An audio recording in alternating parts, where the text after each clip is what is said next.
My wife thought she could get away with cheating on me with a low-life serial cheater while I was away.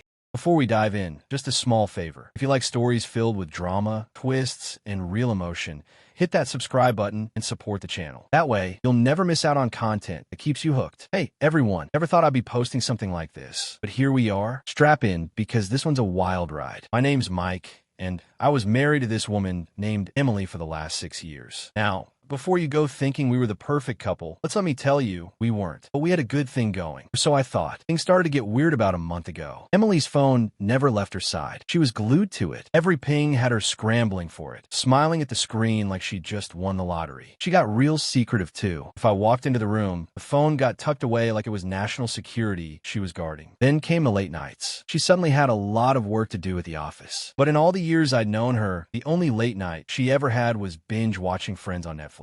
Of course, I played dumb. Part of me didn't want to believe it. We had a nice house, a decent life. Well, I messed that up, but my gut wouldn't let it go. There was this gnawing feeling that something wasn't right. But I kept pushing it down because, honestly, I didn't want to face what I was starting to suspect. Who does, right? One night, though, everything changed. I was packing for a business trip, just a quick overnight thing a couple of hours away. We were sitting at the dinner table, making small talk, and she was a little too chirpy, like she was excited for me to leave. That's when it hit. Her whole vibe was like someone waiting for a package they'd ordered. Except I was the one leaving, not her. Later that night, I overheard her on the phone, whispering like she was a teenager sneaking out her parents' house. Now, Emily was never good at keeping secrets, so it didn't take much to put two and two together. I caught bits of her conversation. She was saying things like, "Tomorrow night's perfect, he'll be gone." And my personal favorite, "Don't worry, we'll have the place to ourselves." Real subtle. That night, lying next to her, I couldn't sleep. I felt this cold, simmering rage building inside of me. But I didn't say a word. I needed to be smart about this. I wasn't going to blow up and give her the chance to cover her tracks. Oh no, I had a plan brewing. So there I was, lying in bed next to my wife, who clearly had other plans for the next day. I could have confronted her then, thrown her phone across the room,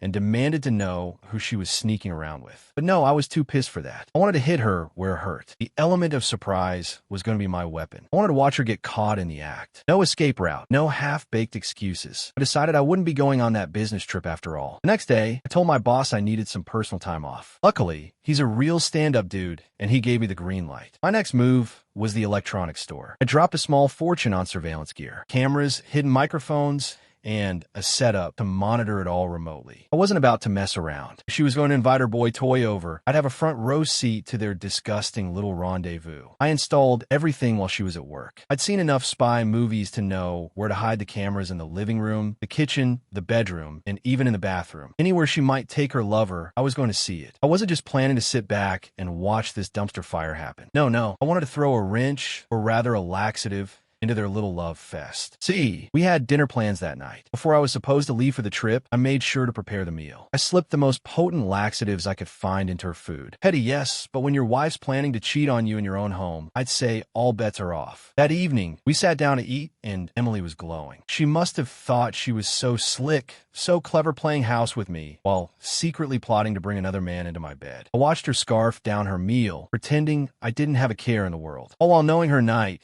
was about to go very, very wrong. As soon as dinner was done elsewhere, I gave her a kiss on the cheek, grabbed my suitcase, and said, "See you tomorrow night, babe." She waved me off like the dutiful wife she pretended to be, and off I went. Except instead of driving to the airport, I drove about 10 minutes away to a hotel. I set up my laptop, connected it to the cameras I'd installed, and waited. Watching your wife scramble to clean up the house for her lover is something you don't forget. She was prancing around, fixing her hair, putting on a new dress I hadn't even seen before. The audacity. Then the doorbell rang. There I was, sitting in my hotel room, watching Emily rush to the door like an excited schoolgirl. She fluffed her hair one last time, smoothed out her dress, and opened the door to let in her Prince Charming. Except this guy looked more like the janitor from some sketchy motel. His name, as I later learned, was Brad, because of course it was balding with a beer gut, looking like he hadn't seen a gym in a decade. And this was the guy she was risking everything for. I nearly burst out laughing. Brad walked in all smiles, carrying a bottle of cheap wine like they were about to have some grand romantic evening. They started talking, laughing awkwardly, like two teenagers on a first date. They sat on a couch, wine poured, and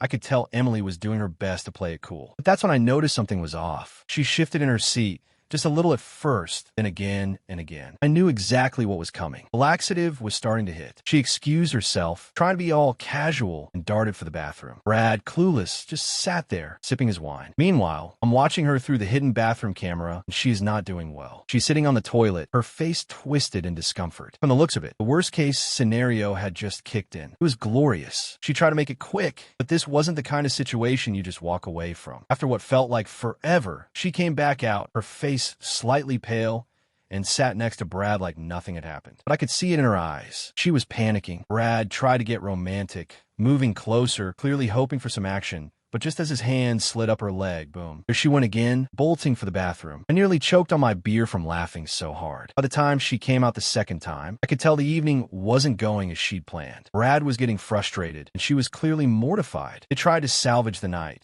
But every time things started to get remotely intimate, Emily had to make yet another desperate run to the toilet. They tried watching a movie, but Emily couldn't even sit still for 5 minutes without excusing herself again. Brad eventually caught on that something was seriously wrong. He kept asking if she was okay, to which she kept lying through her teeth. "Oh, I'm fine. I must have eaten something bad at lunch." Yeah, Emily sure must have been the salad you didn't have. Eventually, the romantic vibe was completely dead. Brad was irritated, Emily was humiliated, and the whole evening was a total disaster. They started bickering with Brad, accusing her of being distant, and Emily snapping back, clearly annoyed and trying to hold it together literally and figuratively. She stormed off to the bathroom one final time, and that's when Brad had enough. He got up, grabbed his jacket, and walked out without saying another word. Watching her sit there alone, probably wondering how her magical night turned into the worst date of all time, gave me a sense of satisfaction I can't even describe. The best part was yet to come. So there I was, sitting in my hotel room watching the aftermath of the world's most disastrous date unfold in real time. Emily was alone,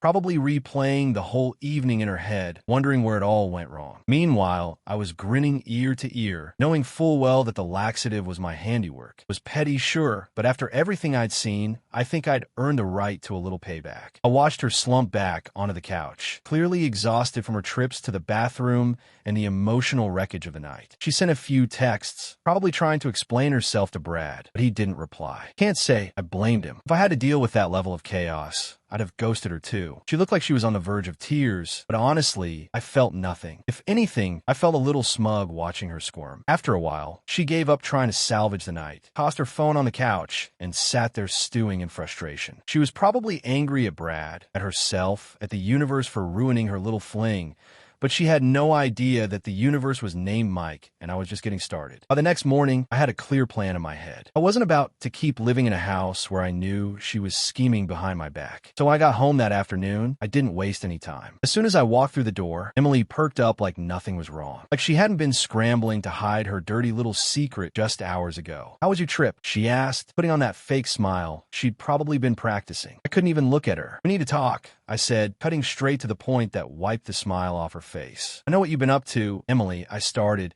and I could see her whole body tense up. Her eyes darted around like she was searching for a quick excuse or a way out. She stammered something about not knowing what I was talking about, but I wasn't having it.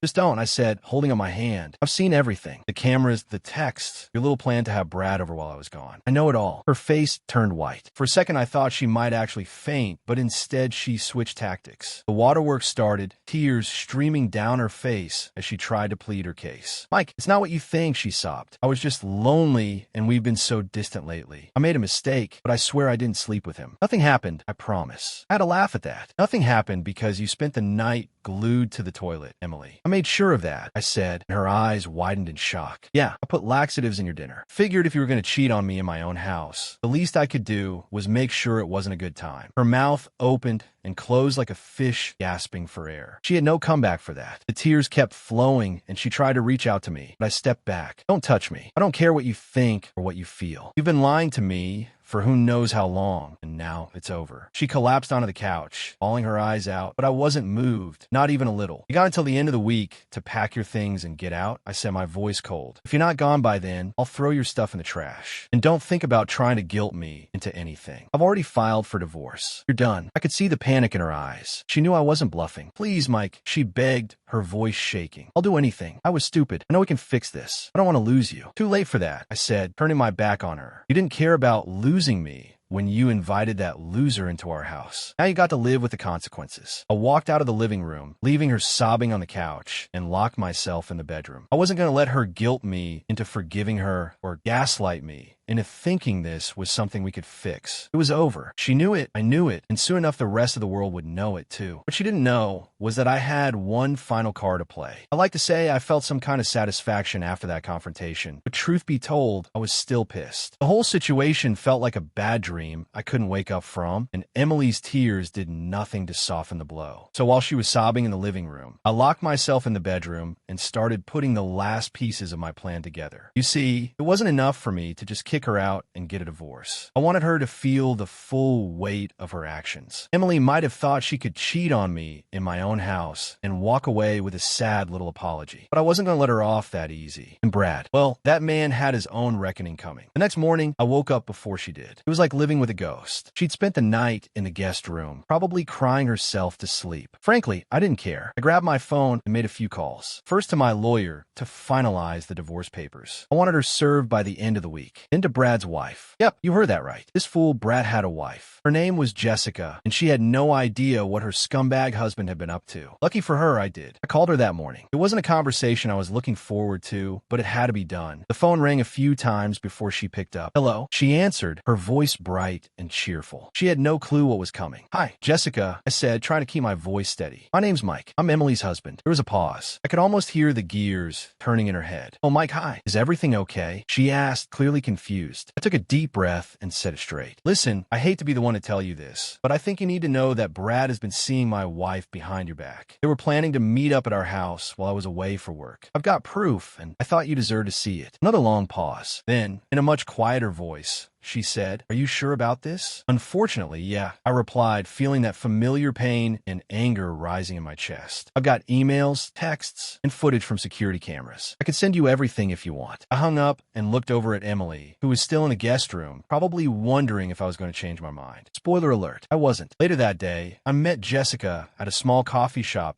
not too far from where we lived. When I got there, I realized that Jessica was stunning. Like, how could Brad cheat on her with Emily? I mean, I know my wife wasn't ugly, but compared to Jessica, it was like Brad was trading a Porsche for a used minivan. Jessica looked devastated when I handed her all the evidence. I'd collected emails, screenshots, even a few clips from the cameras. Watching her face fall as she read through everything, I almost felt guilty for delivering the news. She deserved to know the truth, and Brad deserved whatever was coming his way. We sat there for a while, talking about the whole mess. She thanked me for telling her, though I could tell she was shattered. She kept shaking her head in disbelief, saying things like, how could he do this? And I thought we were happy. We exchanged numbers, and I told her if she needed any more evidence or support, I was happy to help. I wasn't trying to play the knight in shining armor, but I figured if we were both going through this dumpster fire of betrayal, we might as well look out for each other. As I walked back to my car, I realized that was the nail in the coffin for Emily's affair and her life as she knew it. She wasn't just losing me. Brad was about to lose his wife. And once that happened, the house of cards would come crashing down for everyone involved. But I wasn't quite done yet. After my meeting with Jessica, I felt a strange sense of calm. The ball was rolling, and I knew it wouldn't be long before everything came crashing down on both Emily and Brad. They thought they could play me, that they could play us both. But now the truth was out in the open. I couldn't wait to see how they handled it that night. When I got home, Emily was sitting at the kitchen table, looking like she hadn't slept at all. She had this pathetic, hopeful look in her eyes, like maybe, just maybe, I was going to change my mind and forgive her. I didn't even have the energy to entertain it. You've got 3 days, I said flatly, throwing a copy of the divorce papers on the table. I'll be staying at a friend's place until you're out. If you're still here by the end of the week, I'll have the cops escort you out. She blinked at me, her eyes wide with disbelief. Mike, wait, please. Can't we at least try to talk? I sighed, shaking my head. What's left to talk about, Emily? You cheated, you lied, you broke our marriage. Now you're out of chances. It's over. She opened her mouth to say something, but then closed it,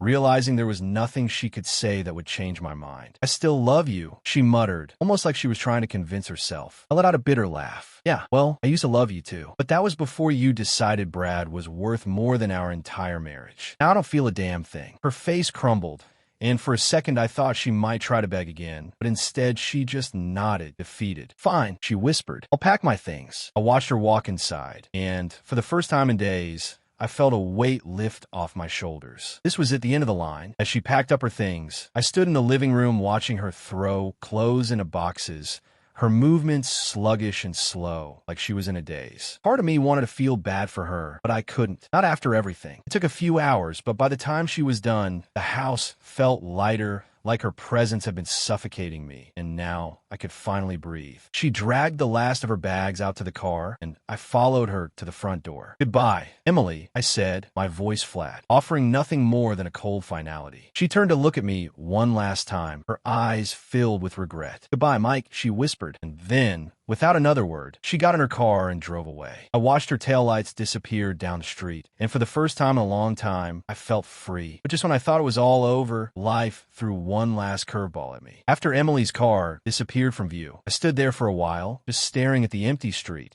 feeling a strange mixture of relief and exhaustion. It was finally over, or so I thought. I headed back inside, ready to collapse on the couch and enjoy the peace and quiet of my newly Emily-free life. But as I walked into the living room, my phone buzzed. It was a text from Jessica. "We need to talk. Call me when you can." I raised an eyebrow. Jessica and I had been keeping in touch, but this felt different. Urgent. I didn't hesitate, dialing her number and pressing the phone to my ear as I sat down. "Hey, what's up?" I asked. Her voice was shaky, like she was holding back tears. "Mike, I just found out something about Brad. Something you need to know." My heart sank. "What now?" I thought I'd reached the bottom of the barrel when it came to this whole nightmare. "Okay, hit me." She hesitated for a moment before dropping the bomb. Brad wasn't just seeing Emily. He was seeing other women, too. A lot of them. I found messages, emails. Emily was just one of many. I sat there, stunned. Emily wasn't just having an affair with some guy who'd swept her off her feet. She was one in a long line of conquests for this scumbag. My anger, which I thought had peaked, reignited with full force. The fact that Emily had thrown away our marriage for that,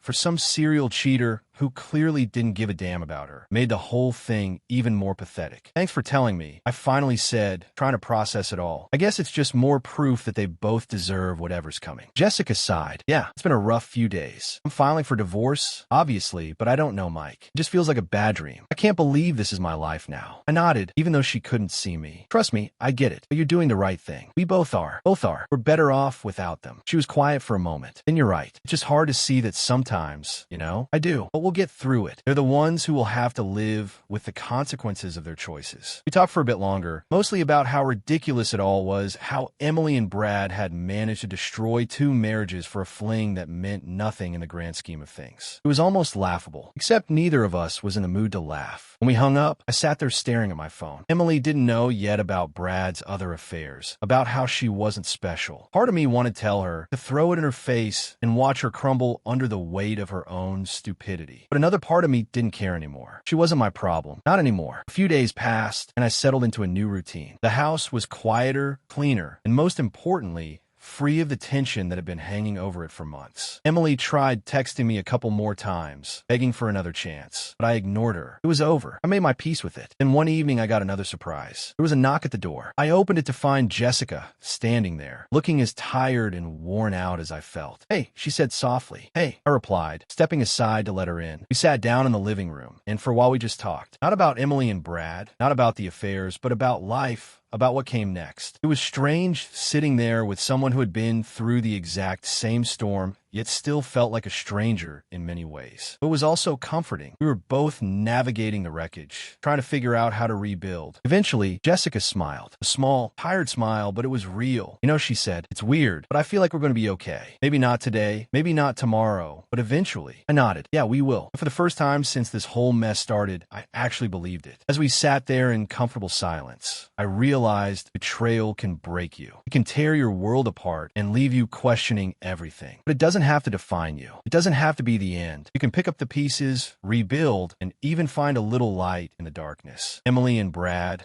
they were just chapters in our stories, and now, well, we were writing new ones.